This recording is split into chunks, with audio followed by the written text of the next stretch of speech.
Bonjour, c'est Bertrand, bienvenue dans ce nouvel épisode d'un petit thé avec nous, le podcast où on vous parle de thé. Je suis avec Alexandra. Comment vas-tu, Alexandra? Ça va et toi? Oui, je l'ai surprise, j'ai fait une petite intro, elle s'entendait pas celle-ci, c'était ma petite surprise du jour. Alors aujourd'hui, nous allons vous parler de comment bien préparer le thé, tous les critères à prendre en compte. Comme on l'a déjà vu, ça paraît simple de se préparer un thé. Finalement, on fait chauffer de l'eau, on met du thé dans la boule à thé, un filtre, une théière ou encore un set à déguster et on laisse infuser. Est-ce que c'est si simple que ça, Alexandra? Alors en réalité, il y a plusieurs critères à prendre en compte pour bien préparer son thé. Mais pas de panique, c'est très facile, il suffit juste d'avoir quelques petites astuces.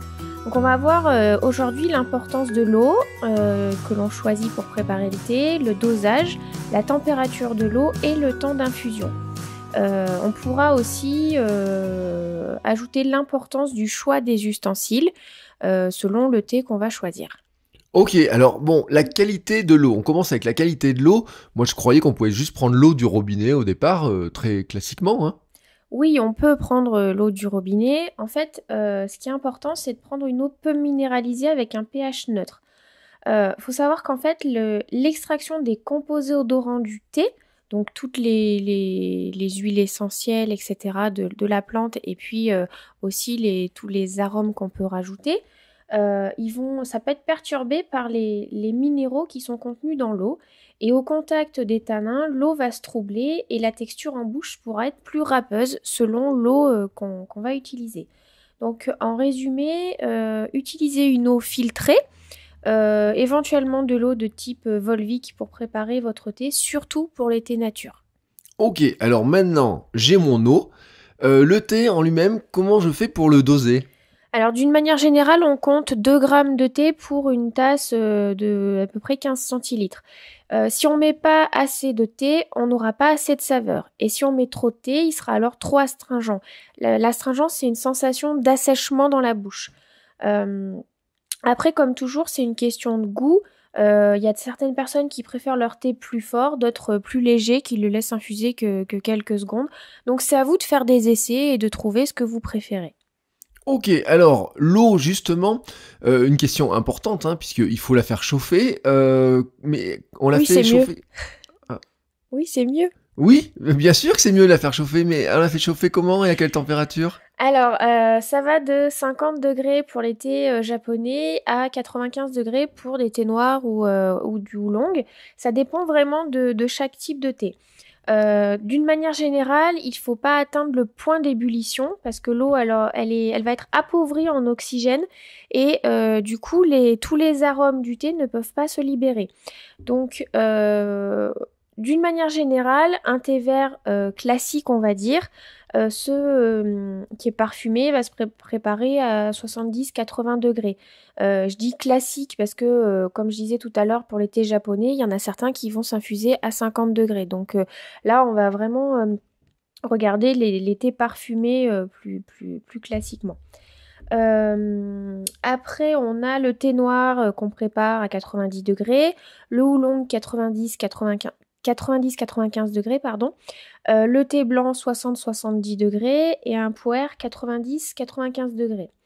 En fait, la température de l'eau, elle est importante, notamment pour les thés verts. Parce que si l'eau est trop chaude, la liqueur sera amère. La liqueur, c'est la boisson qu'on obtient au final. Je vous avais partagé ma petite astuce dans l'épisode 1 qui consiste à mettre un tiers d'eau à température ambiante directement sur les feuilles et compléter par 2 tiers d'eau chaude. De cette manière, les feuilles ne sont pas brûlées et le thé vert ne sera pas amer. D'accord, alors j'ai mon thé qui est dosé, j'ai mon eau qui est chauffée. Maintenant, je laisse infuser combien de temps tout ça? Alors encore une fois, c'est très variable d'un thé à l'autre. Ça peut aller d'1 minute à 20 minutes, voire plus. Encore une fois, si on ne laisse pas assez infuser, les arômes n'ont pas le temps de se libérer entièrement et on aura une texture trop lisse en bouche. On aura l'impression vraiment de boire que de l'eau. Il n'y aura pas du tout de texture. Et au contraire, si on laisse infuser trop longtemps, le thé pourra être amer et astringent. Donc globalement, pour un thé vert, on fait infuser 3 minutes, un thé noir entre 3 et 5 minutes, même chose pour le oolong. Pour un thé blanc classique, entre guillemets, on est autour de 6-7 minutes. En général, les conseils de préparation sont notés sur les paquets, donc n'hésitez pas à les consulter. Ça peut vous donner des repères. Et puis, faites vos petits tests vous-même, encore une fois, et allongez ou réduisez les temps d'infusion selon vos goûts. Alors, il y a quand même une chose dont on n'a pas parlé, c'est finalement, est-ce que le choix de la théière, des accessoires, des tasses a une importance sur le goût du thé? Alors, en fait, pour les thés parfumés et aromatisés, on peut choisir n'importe quel contenant. Du verre ou de la porcelaine, y a pas vraiment, on peut pas dire qu'il y a vraiment d'importance. C'est surtout une question d'affinité. On va avoir envie d'utiliser telle théière avec tel thé ou telle tasse. Moi, je vois souvent, je prends presque autant de temps pour choisir mon thé que la tasse ou la théière que je vais utiliser. Parce que ça dépend de l'humeur, ça dépend de plein de choses. Et ça dépend du moment. Enfin, voilà, voilà, c'est comme ça, c'est du feeling.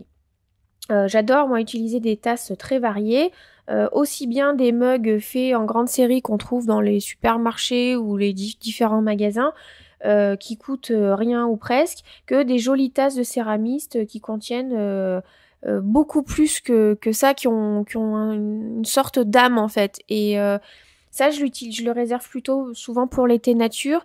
Et je sais pas, j'aime bien mettre mes mains autour de la tasse, bien chaude. C'est un petit truc en plus. Après, ça va avoir plus d'importance sur les thés nature, où il va y avoir des thés, on va utiliser plutôt de la terre et on va faire ce qu'on appelle culotter la théière pour qu'elle s'imprègne bien de tous les arômes, toute la texture, tout le thé en fait. Et on la lavera pas, on va juste vite fait éventuellement la rincer, mais on la lavera surtout pas avec du produit vaisselle ou une éponge ou quoi que ce soit. Pour faire culotter le thé, culotter la théière, pardon, on lave surtout pas, c'est important. Ok, bon, ben, je pense qu'on a fait un bon petit tour, hein. On sait à peu près tout ce qu'il fallait savoir pour se préparer un thé, que ce soit l'eau, le récipient, la température, le dosage. Un petit conseil hein, qu'on pourrait peut-être donner, c'est peut-être de tester avec différentes eaux quand on n'est pas certain.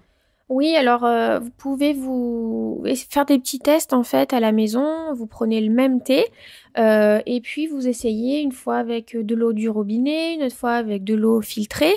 Et vous pouvez aussi utiliser de l'eau départ. Alors l'eau départ a un goût très particulier, donc je vous dis pas que le thé sera bon, mais c'est pour vous montrer que l'eau va se troubler en fait parce qu'elle est très minéralisée. Et vous pouvez aussi faire le test avec de l'eau comme de la Volvic par exemple. Donc faites un petit test, à la limite vous préparez 4 tasses en même temps et vous observez la différence au niveau de l'eau, de la texture, du goût en bouche, etc. Prenez ça comme une petite expérience à faire pourquoi pas avec vos enfants et prenez du plaisir, amusez-vous et c'est aussi une façon de découvrir le thé.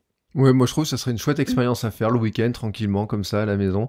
On en profite, on découvre un petit peu, bah c'est vrai que le thé et l'eau réagissent différemment selon plein d'éléments, et que c'est intéressant de faire des tests et de découvrir par soi-même, finalement, quelles sont ces réactions. Bon, et sur ce, on va vous laisser, puisque finalement, on a préparé notre petit thé tous ensemble, il est heure de finir de le déguster. En conclusion, on va dire que la semaine prochaine, on va parler de la cuisine au thé, hein, grand sujet pour les gourmands. On va parler de cuisine au thé. Un petit mot de conclusion, Alexandra? J'ai tout dit. Merci pour ce. Je déteste quand tu me fais ça.